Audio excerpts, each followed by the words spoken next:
मित्रों, जय माता दी।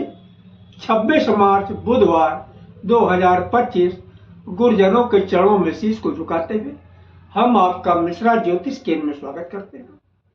हम आपको काशी हिंदू विश्वविद्यालय से प्रकाशित विश्व पंचांग के आधार पर सटीक जानकारी देंगे एवं शीघ्र सफलता दिलाने वाले चमत्कारी शुभ मुहूर्त की भी जानकारी देंगे। पूरी जानकारी प्राप्त करने के लिए हमारे साथ वीडियो में अंत तक बने रहिए। अभी तक आपने हमारा चैनल सब्सक्राइब नहीं किया है तो प्लीज वीडियो शुरू करने के पहले मिश्रा ज्योतिष केंद्र को सब्सक्राइब अवश्य कर लीजिएगा और बेल आइकन की घंटी बजा दें, क्योंकि आपका एक सब्सक्राइब हमारे लिए महत्वपूर्ण है। हम आपको बधाई देते हैं जिनका कि आज जन्मदिवस है। हम आपको हार्दिक शुभकामनाएं दे रहे हैं जिनकी कि आज मैरिज एनिवर्सरी है। हम आप लोगों को यानी जो इस वीडियो को देख रहे हैं इनकी दिक्कत परेशानी दूर हो माता रानी से विनती करते हैं। 26 मार्च बुधवार 2025 आज का पंचांग श्री शुभ संवत 2081, शक संवत 1946, सूर्य उत्तरायण, बसंत ऋतु, चैत मास, कृष्ण पक्ष, द्वादशी तिथि रात्र में 10:36 तक रहेगी। तदुपरांत त्रयोदशी तिथि आरंभ हो जाएगी। धनिष्ठा नक्षत्र रात्र में 11:46 तक रहेंगे। तदुपरांत शतभिषा नक्षत्र आरंभ हो जाएगा। सिद्ध योग दिन में 9:26 तक रहेंगे। तदुपरांत साध्य योग आरंभ हो जाएगा। कौलवकरण दिन में 11:10 तक, तैंतिलकरण रात्र में 10:36 तक। चंद्रमा मकर राशि में रहेंगे। दिन में 12:01 पर कुंभ राशि में प्रवेश कर जाएंगे। चंद्रवास दक्षिण दिशा यानी आज दक्षिण दिशा की यात्रा आपके लिए लाभकारी साबित होगी। दिन में 12:01 के बाद चंद्रमा के दिशा बदलने से आपकी यात्रा पश्चिम दिशा की फायदेमंद साबित होगी। सूर्योदय प्रातः 5:56 पर होगा। सूर्यास्त शाम को 6:04 पर होगा। चंद्रोदय 3:45 पर है और दिशा शूल उत्तर दिशा। परिहार धनिया। आज उत्तर दिशा की यात्रा करना आपके लिए हानिकारक साबित हो सकती है। थोड़ा सा धनिया खा करके आप यात्रा आरंभ करें तो सफलता के योग बन जाते हैं। ब्रह्म मुहूर्त का समय प्रातः 4:20 से आरंभ होगा। ब्रह्म मुहूर्त एक शुभ मुहूर्त है। इसमें ध्यान, अध्ययन, अध्यापन, साधना और योग वगैरह करने में बहुत जल्दी सफलता हासिल होती है। ये शुभ मुहूर्त है। और गोधूल मुहूर्त शाम को 5:52 से 6:16 तक रहेंगे। गोधूल मुहूर्त में सोना और घर के अंदर झाड़ू लगाना ये दोनों चीज वर्जित है। ऐसी मान्यता है कि गोधूल मुहूर्त में ये दो कार्य करने वाले के घर से लक्ष्मी नाराज होकर चली जाती है, यानी उसके घर पर दरिद्रता का वास होना चालू हो जाता है। राहु काल दिन में 12 बजे से 1:30 बजे तक।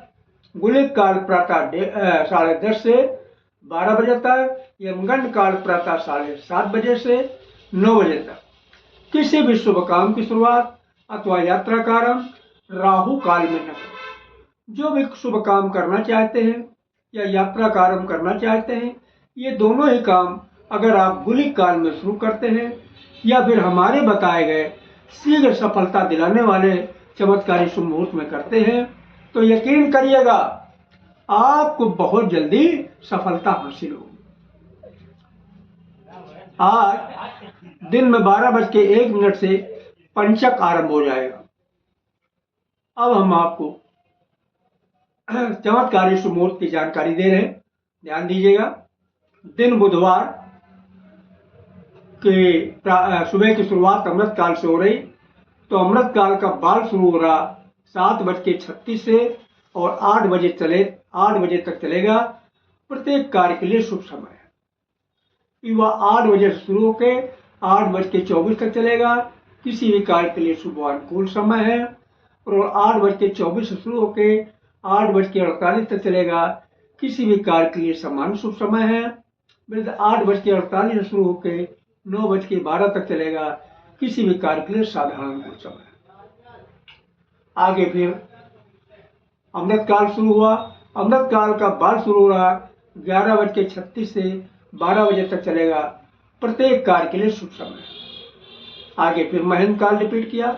महेंद्र काल का बाल शुरू हो रहा 3:36 से 3:48 तक चलेगा, किसी भी कार्य के लिए समान अनुकूल समय है। युवा 3:48 शुरू होकर 4 बजे तक चलेगा, प्रत्येक कार्य के लिए पूर्ण सफलतादायक समय है। प्रौढ़ 4 बजे शुरू होकर 4:12 से चलेगा, किसी भी कार्य के लिए अनुकूल समय है। वृद्ध 4:12 शुरू होकर 4:24 तक चलेगा, प्रत्येक कार्य के लिए समान अनुकूल समय है। आगे अमृत काल रिपीट किया। अमृत काल का बाल शुरू हो रहा 4:24 से 4:48 चलेगा, प्रत्येक कार्य के लिए शुभ समय है। युवा 4:48 शुरू होकर 5:12 तक चलेगा, किसी भी कार्य के लिए शुभ अनुकूल समय है। प्रौढ़ 5:12 शुरू होकर 5:36 तक चलेगा, किसी भी कार्य के लिए समान शुभ समय है। वृद्ध 5:36 से आरंभ होकर 6 बजे तक चलेगा, किसी भी कार्य के लिए साधारण अनुकूल समय है। अब हम आपको रात्रि के शुभ मुहूर्त की जानकारी दे रहे हैं, आप ध्यान दीजिएगा। देखिए, रात की शुरुआत भी अमृत काल से हो रही है। अमृत काल का बाल शुरू हुआ 6:48 से 7:24 तक चलेगा, प्रत्येक कार्य के लिए शुभ समय है। युवा 7:24 से शुरू होगा, 8 बजे तक चलेगा, किसी भी कार्य के लिए शुभ अनुकूल समय है। प्रौढ़ 8 बजे शुरू होकर 8:36 तक चलेगा, किसी भी कार्य के लिए समान शुभ समय है। फिर 8:36 से शुरू होकर आपके 9:12 तक चलेगा, किसी भी कार्य के लिए साधारण अनुकूल समय। आगे अमृत काल, आगे महेंद्र काल रिपीट किया। महेंद्र काल का बाल शुरू हो रहा 9:12 से 9:36 तक चलेगा, किसी भी कार्य के लिए समान अनुकूल समय है। युवा 9:36 से आरंभ होकर 10 बजे तक चलेगा, प्रत्येक कार्य के लिए पूर्ण सफलतादायक समय है। प्रौढ़ 10 बजे से शुरू होकर 10:25 तक चलेगा, किसी भी कार्य के लिए अनुकूल समय है। प्रौढ़ 10 बजे से शुरू होकर 10:25 तक चलेगा, किसी भी कार्य के लिए अनुकूल समय है। और आगे अमृत काल रिपीट किया। अमृत काल का बाल शुरू हो रहा 2 बजे से 3 बजे तक चलेगा, प्रत्येक कार्य के लिए शुभ समय है। युवा 3 बजे शुरू होकर 4 बजे तक चलेगा, किसी भी कार्य के लिए शुभ अनुकूल समय है। प्रौढ़ 4 बजे शुरू होकर 5 बजे तक चलेगा, किसी भी कार्य के लिए समान शुभ समय है।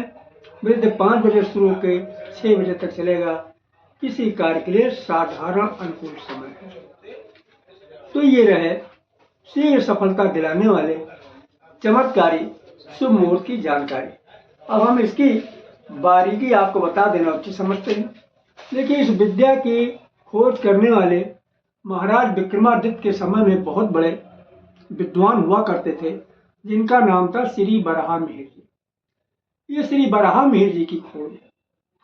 इन्होंने दिन की शुरुआत को प्रातः 6 बजे से माना है और इसी तरीके से रात की शुरुआत को भी शाम 6 बजे से माना है।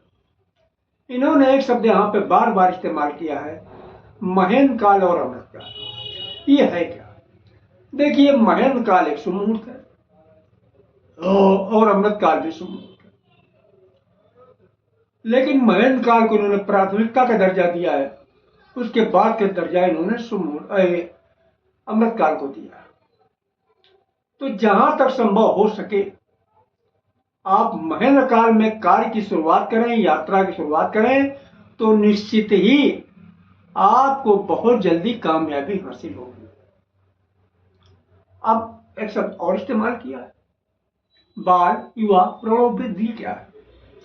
देखिए, समय को इन्होंने 4 भागों में बांट दिया है। वो क्या 4 भाग हैं? बाल, युवा, प्रौढ़, वृद्ध।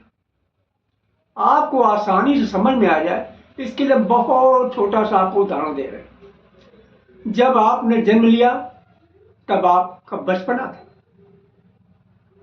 फिर जब आपकी उम्र बढ़ी, अब आप बच्चे नहीं बचे, अब आप हो गए जवान। और जब और उम्र बढ़ी तो जवानी भी खत्म हो गई, अब आप जवानी और बुढ़ापे के बीच में आ गए, यानी अधेड़ हो गए। कुछ समय बाद और उम्र बढ़ी, तब आप अधेड़ भी नहीं बचे, अब आप बूढ़े हो गए, यानी अधेड़ भी नहीं रहे, अब बूढ़े हो गए। तो यहां पर इन्होंने बचपने को बाल के नाम से संबोधित किया, जवानी को युवा के नाम संबोधित किया, अधेड़ को प्रौढ़ के नाम संबोधित किया और बुढ़ापा को वृद्ध के नाम संबोधित किया। अब हम आपसे एक छोटा सा उत्तर चाहते हैं कि भाई कौन ज्यादा ताकतवर होगा, बूढ़ा ज्यादा ताकतवर होगा या बच्चा ज्यादा ताकतवर होगा? आप लोगों ने सही कहा, न बूढ़ा ताकतवर न बच्चा ताकतवर। फिर सवाल उठता कौन ताकतवर? आप लोगों ने सही कहा, ताकतवर जवान या फिर अधेड़, युवा या प्रौढ़ा। तो आप चाहे महेंद्र काल में कार्य शुरू करें या अमृत काल में कार्य शुरू करें, जहां तक संभव हो सके आप युवा या प्रौढ़ा में काम शुरू करते हैं तो यकीन करिएगा आपको बहुत ही जल्दी सफलता प्राप्त होगी। हाँ, इन्हीं कारणों पर अगर आपको युवा और प्रौढ़ा का समय नहीं मिलता, तब आप बाल और वृद्ध का भी इस्तेमाल कर सकते हैं। कामयाब तब भी होंगे, लेकिन भाई साहब लेकिन लगा हुआ, देर में होंगे। क्यों? बच्चा और बूढ़ा अपनी क्षमता के अनुसार ही आपकी तो हेल्प करेगा, आपकी मदद करेगा, उसके पास जितनी क्षमता उतनी हेल्प करेगा, कामयाब बनवा देगा, लेकिन थोड़ा देर। तो हमारे द्वारा अगर आप अपनी जन्म कुंडली का प्रेडिक्शन कराना चाहते हैं तो उसके लिए आपको मामूली सा शुल्क देना होगा। इसे आप हमारी मेहनताना समझ सकते हैं। हमारा संपर्क सूत्र है 9807225523 मिश्रा ज्योतिष केंद्र, कानपुर, उत्तर प्रदेश। हमारे द्वारा दी गई जानकारी आपको अच्छी लगी तो मिश्रा ज्योतिष केंद्र को सब्सक्राइब करें, लाइक करें और अपने इष्ट मित्रों में अधिक से अधिक शेयर करें तथा कमेंट बॉक्स में जय माता दी अवश्य लिखें। जय माता।